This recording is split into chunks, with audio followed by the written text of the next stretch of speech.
Big Brother is watching you.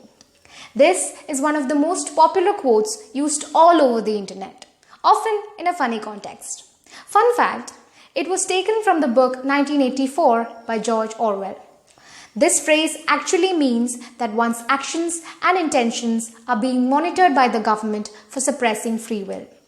Well, it isn't as funny after all.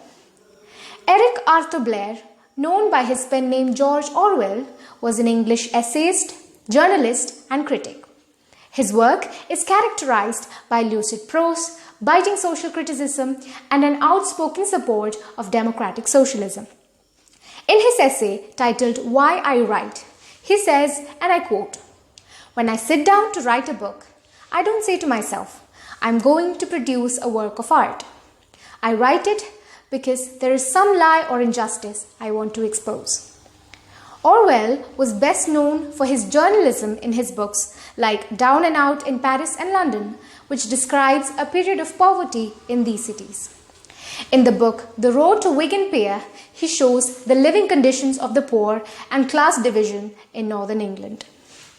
George Orwell's reputation as a novelist rests almost entirely on two works, Animal Farm and 1984.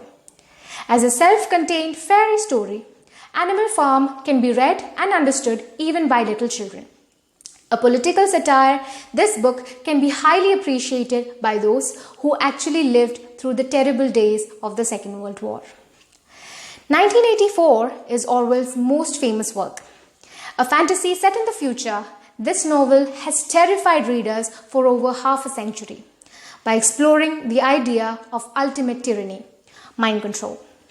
The novel has influenced the modern world so much that much of its vocabulary has entered into the everyday English language. Doublethink, thought crime, and, as we mentioned earlier, the Big Brother. His works of fiction also include Burmese Days, published in 1934, A Clergyman's Daughter, published in 1935, and Coming Up for Air, published in 1939.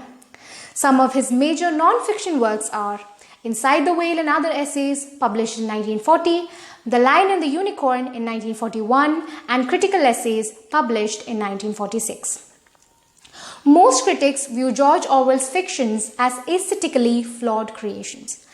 But Orwell was an English intellectual who used literature for the only reason it ultimately really exists, to try to change the world for the better. In the deeper sense, he was a political writer, someone who used art to help us grow kinder, fairer, and wiser. Thank you.